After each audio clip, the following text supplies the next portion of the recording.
Habari hii inatokea jijini Arusha na ripoti ni mwandishi msomi naitwa Korumba Lebabas. Chama cha wafanyabiashara wa madini wa kati nchini CHAMATA kimeunga mkono juhudi za serikali za kudhibiti utoroshaji wa madini, huku kikisisitiza kuwa kitaendelea kushirikiana na Wizara ya Madini na vyombo vya dola kwa kutoa taarifa za watu wote watakaowabaini wanajihusisha na vitendo hivyo. Mwenyekiti wa chama hicho Jeremia Kituyo amezungumza hayo leo hii jijini Arusha alipozungumza na waandishi wa habari, huku akiomba serikali kuruhusu madini aina ya Tanzanite kuuzwa pia katika masoko rasmi ya madini yanayosimamiwa na serikali, ikiwemo masoko ya Arusha, Dar es Salaam na Zanzibar.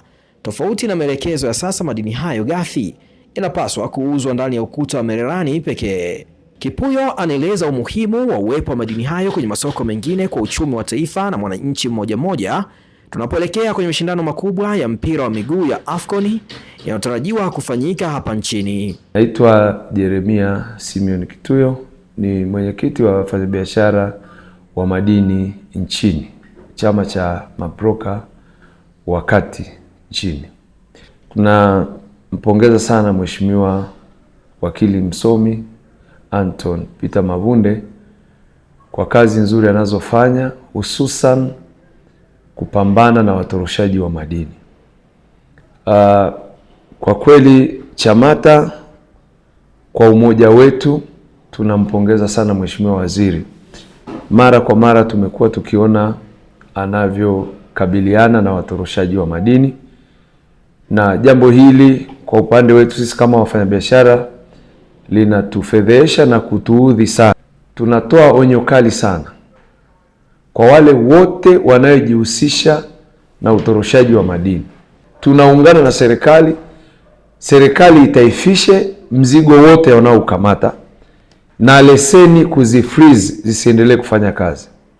Tunasema hivi kwa sababu tumekuwa na hizi changamoto mara kwa mara. Kwa kweli tunapongeza pia jeshi la polisi kwa kazi nzuri wanayofanya, kwa sababu kwa namna ambavyo waliweza kufuatilia hao watu kama alivyosema Mheshimiwa waziri kutoka Kahama mpaka kufika Dar es Salaam. Tunapongeza jeshi la polisi na tunapongeza vile vyombo ambavyo ni vya Wizara ya Madini ambavyo viliwezesha kukamata madini hayo. Kwa kweli anayetorosha madini kwa sasa ni hulka. Ana hulka ya utoroshaji, uizi na uchepishaji wa vitu ambavyo sio sawa sawa. Kwa sababu kodi zimeshuka, kodi za serikali. Fikiri madini yaliyokamatwa ni bilioni 1 na milioni 200. Kodi za serikali hata haijafika milioni 150.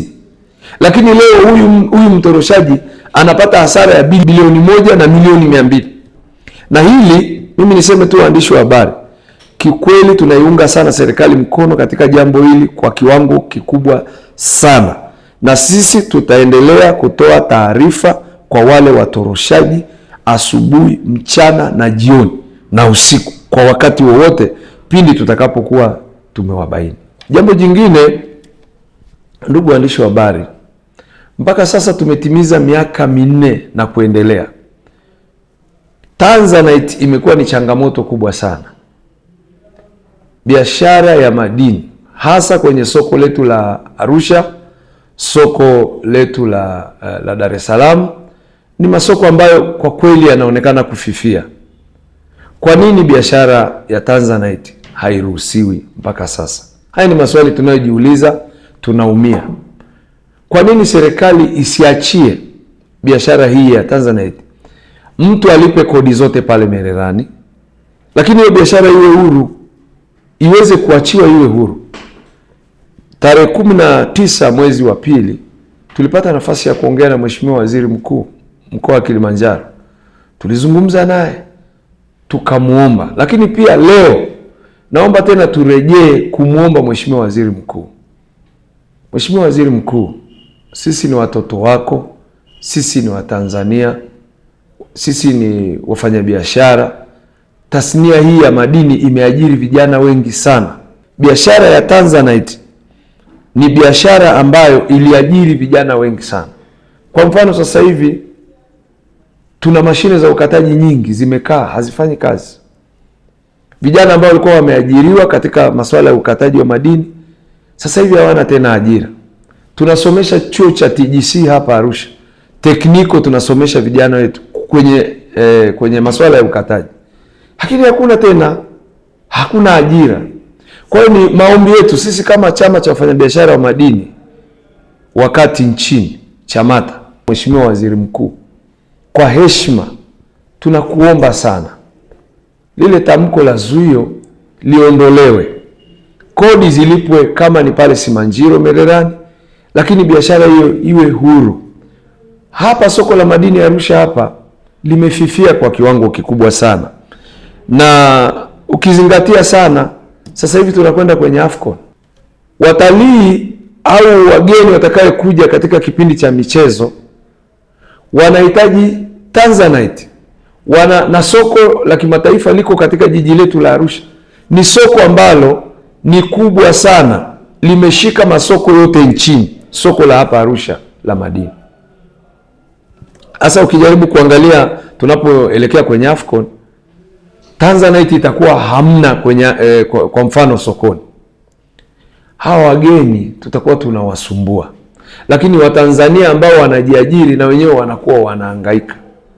Mimi niombe serikali kwa kuruhusu Tanzanite kuuzwa kwenye masoko, itachangia kipato, itachangia uaminifu, itaendelea kuondoa masuala pia ya utoroshaji. Kwa mimi, na tumemwona waziri wa madini juzi ameunda kamati kwa ajili ya kuchukua maoni. Sawa, tunashukuru. Tumeziona pia kamati mbalimbali zimepita, lakini utekelezaji wa hili jambo umekuwa na changamoto sana. Tunaisi serikali yetu pendwa kwamba itusaidie sasa. Ni muda sasa wa kuruhusu biashara ya Tanzanite rafu, kwa sababu kuna maswali yanaweza kuja kwamba kwani Tanzanite hairuhusiwi kabisa? Tanzanite imeruhusiwa kwa mfumo wa kuja kukata alafu iuzwe ikiwa cutting, haiuzwi ikiwa rafu. Sasa Tanzanite kuna madini ambayo ndani ya Tanzanite kuna kwenye ile rafu kuna ubovu. Kwa hiyo huwezi kukata madini yakiwa mabovu. Lakini hayo ndio yanailisha watu wengi. Lakini tuiombe sana serikali yetu iweze kuruhusu, na katika kipindi hichi cha AFCON niombe sana wizara yetu ya madini kuanza ushirikiano na sisi mapema kama chama, ili tutengeneze miundombinu ya kibiashara, kwa sababu tunaamini kwamba tutakuwa na watalii na wenzetu wa utalii wameshaanza shughuli. Asante, mimi naitwa Obedi Kitivo Mkwizu. Tuko tayari na tena bado tuna mwenyekiti wetu wa CHAMATA Jeremia Simoni Kituyo ametushauri, ameshauri serikali, ametengeneza vitu vingi, watu wa Mererani na Arusha tukatengenezewa, na watu wa Mererani wakakubali kwamba ni kweli hatuwezi kupanua soko la Tanzanite kwa kuuza tu Mererani. Watu wa Mererani wamekubali wengine, lakini kuna wanasiasa si wa mmoja tu, kuna mtu mmoja ambaye pia hata sasa hivi sio kiongozi, labda kwenye chama, lakini huyo ndio apeleka proposal na yeye hata anunui mawe, hajui chochote, lakini ametengeneza mfumo wake na kukubalika serikalini. Lakini tunaomba kama kuna uwezekano tupewe mjadala sisi wa Arusha na wa Mererani, tutengeneze kwamba tuangalie na wafanya na watu wa mahesabu wa serikali, tuangalie biashara ilivyokuwa huria Tanzania ilivyokuwa inauzwa pote, na sasa hivi ni wapi kuna mapato mengi. Soko limefinywa, tumefinya Tanzanite. Yaani itoke Mererani pale getini, kitoka pale ifanywe nani mahesabu, itoke nje. Watu nje wanafaidi Tanzania kuliko hapa. Na ukiwabana sana watu ndio toroshaji utakuwepo, lakini tukiwaachia na tukiwapa system ya kulipa kodi, tukiwaachia biashara ikifanyika, watu hata torosha. Pale getini, pale kuna geti, kuna vyombo vya usalama, kuna wanajeshi, kuna nini. Madini yakishalipiwa pale Mererani, ifunguliwe ofisi ya chuo madini ya Tanzanite, yauzwe Dar es Salaam, yauzwe Arusha, yauzwe Zanzibar. Tunapofungua ofisi hizo zitalipia zitalipa kodi nani Arusha, zitalipa kodi Dar es Salaam, zitalipa kodi Zanzibar. Tunapofinya soko kwamba ni Mererani tu, kwamba ikitoka pale getini inaenda kufanywa evaluation alafu inatolewa nje ya nchi, watu wa nje, mabroka wa nje wanafaidika kuliko mabroka wa Tanzania. Mimi naitwa Elia Paulo Msechu, ni broker. Kwa mfano mabroka Arusha kama 3000 hivi tulikuwa tunategemea Tanzanite. Tangu tamko la Tanzanite kwamba lisije Arusha, tumeathirika sana. Kwanza wengine wametoka hapa kwenye kazi ya mawe, tulikuwa tunalipa leseni, watu wengine wameshinda kulipa leseni, tulikuwa tunalipa zile kodi ndogo ndogo za VAT, TRA. Sasa hivi uwezekano huo hatuna uwezo tena. Nilikuwa nafikiri serikali kana litamkwa na serikali kuu, kutokana na jinsi mbunge alivyosema Sendeka kwamba mji wa Mererani unakosa mapato. Mimi sidhani ya ukosi. Kaona pale ule ukuta umepigwa pale kudhibiti mambo ya Tanzanite isitoroshe. Lakini ule ukuta umepigwa kujaribu kuangalia kule ndani ya ukutani, kuna wale mabroka wakubwa wameenda kule ndani. Ule mji wa Mererani pale umekufa. Wale watu wale madini waliingia kule ndani Mererani, wananunua mai makubwa, mai madogo, yote wanakusanya. Wakishamaliza kusili pale wanaondoka pale.